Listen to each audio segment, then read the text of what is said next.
Hi, lovelies, and welcome back to this series where we demystify common fairy tales that we once thought were for children, but now as adults we see the beautiful and important lessons that these common tales had hidden within them all along.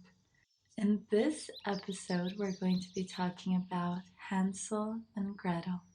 Have you ever looked at your life and thought, how did I end up here? This wasn't in my plan. Because sometimes we don't just get lost. We're led into the forest, into the unknown, mysterious land of innumerous possibilities. Welcome to the Whispering Woods. Here, we revisit old fairy tales that we thought were for children and listen to the truth they've been whispering to our adult selves all along. Tonight, we step back onto a familiar path, one paved with breadcrumbs and shadowed by hunger. On the surface, it's a simple warning: abandonment, danger, and a witch in the woods. But underneath the candied windows and sugar roofs, Hansel and Gretel is a map of our inner world, of the parts of us that feel unwanted, desperate, and easily tempted when life starts to starve us. Their parents, driven by hunger and scarcity, leave them in the wilderness. As adults, symbolically, our parents in the story aren't always people. Sometimes it's life itself that abandoned us. The dream job that never worked out, the relationship that collapsed, the version of ourselves we thought we'd be by now. And we look around and realize no one is coming to guide us out.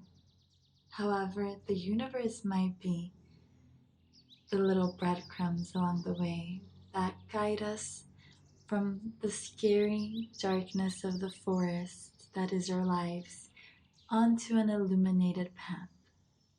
Hansel tries to be clever. He leaves a trail of breadcrumbs to find his way back home. Like us, making 5-year plans, vision boards, sticking to what feels safe and logical.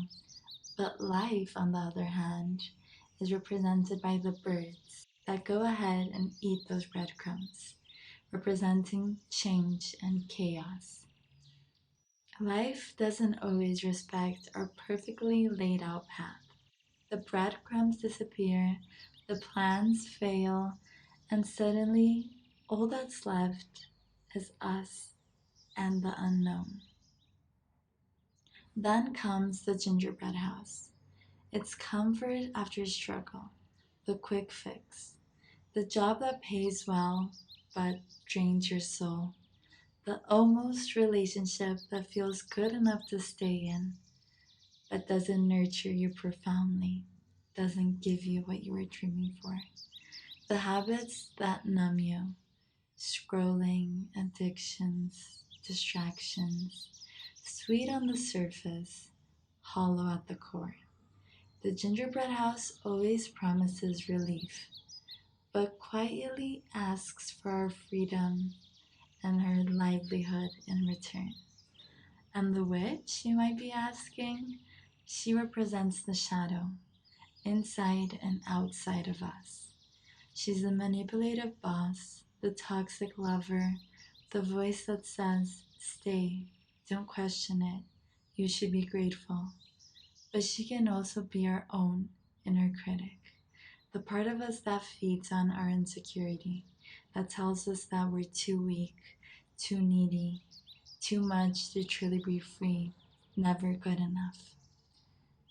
Hansel in the cage is our own trapped potential, our creativity, our desires, our power, caged in and starved. Gretel starts off small, scared, obedient, but the longer she watches the lie, the more something inside of her shifts. There's always a moment in our story when we realize no one is coming to save us. We either stay in the cage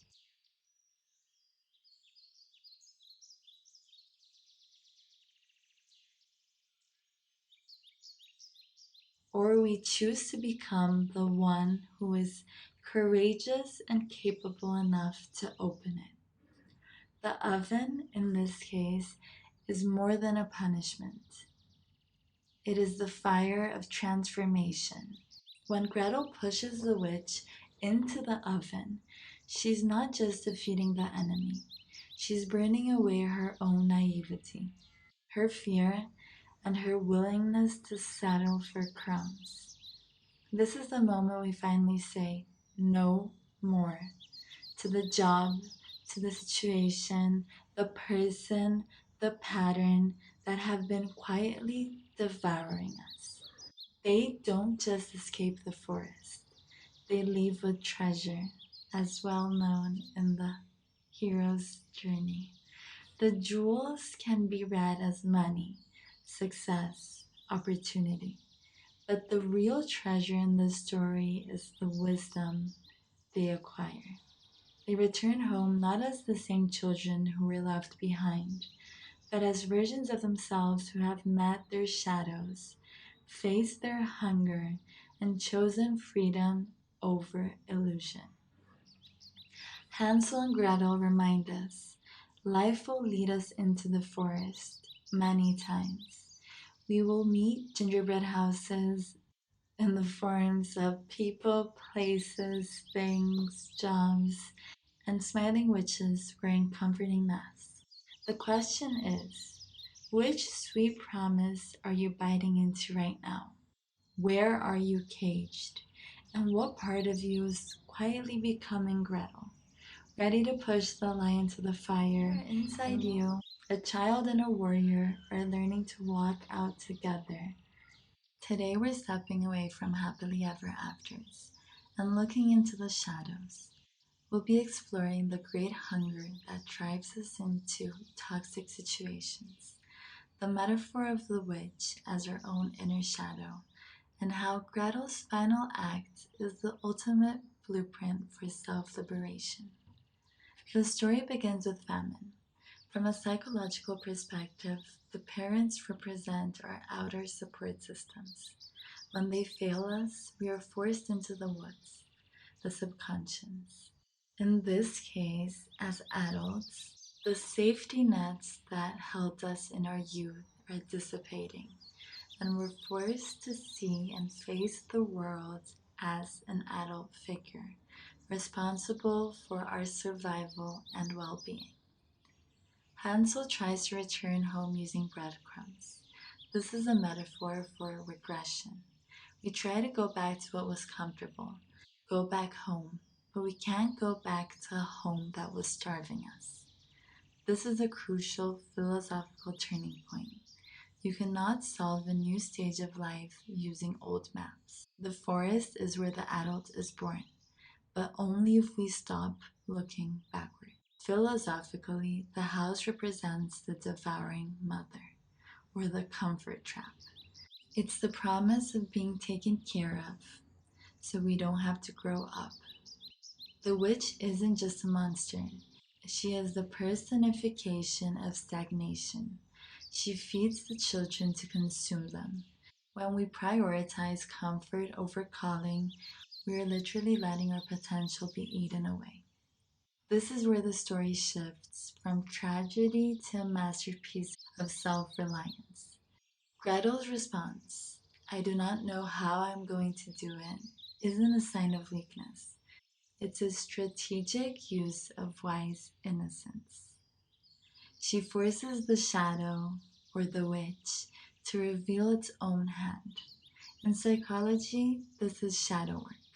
You don't defeat the demons by being nice to them. You defeat them by using their own heat against them. Gretel stops being a passenger in her own life and becomes an architect of her freedom. The jewels represent the wisdom gained through trauma. If you just survive a hard time, you've only half won. But if you extract the lesson, if you take the jewels of resilience, boundaries, and self knowledge, you return to the world wealthier than when you were abandoned. Philosophically, the crossing of the water tells us that while we have companions, the final crossing into true maturity is a solo journey. You must carry your own weight. You must find and own your own jewels. Hansel and Gretel isn't about two kids getting lost. It's about the death of the dependent child and the birth of the self liberated adult. Remember, the fire that the witch built to consume you is the same fire you can use to set yourself free. We often wait for a hero to step out and save us. We wait for the apology that never comes, the rescue that we never planned, or the right time to finally stop nibbling on the walls of our own cages. But the forest has no clock, it only has a mirror. Hansel and Gretel survived because they accepted a terrifying truth. The path back to who you were is gone. The birds have eaten the breadcrumbs. The pebbles have sunk into the mud. You cannot go back to the version of yourself that didn't know the forest existed. So, here is your invitation. Stop looking for the trail behind you. Stop trying to negotiate with the witch of your own insecurities. Whether it's a job that's eating your spirit or a memory that's keeping you caged, Gretel's fire is waiting. You are not a victim of the woods. You are the one who walks through them. You are the architect of the flame. And the jewels that you carry, they aren't souvenirs of your pain. They are the currency of your new existence. The light isn't at the end of the tunnel. It's the fire within you that develops your courage. Walk yourself home. I love you. If you enjoyed this, feel free to subscribe and stick around. I'll be deep diving into all the beautiful fairy tales along this ride. So if you have any that you would like me to focus on next, please let me know. I love you. It's so exciting to be an adult, even though it's so immensely scary and full of possibilities. So I hope that this video has helped you find a little bit more courage and reignited a little bit of your spark to know that all that you need to face this life is deep within your soul. I love you, and I'll see you very soon. Stay safe and fabulous always. Kisses, Celeste.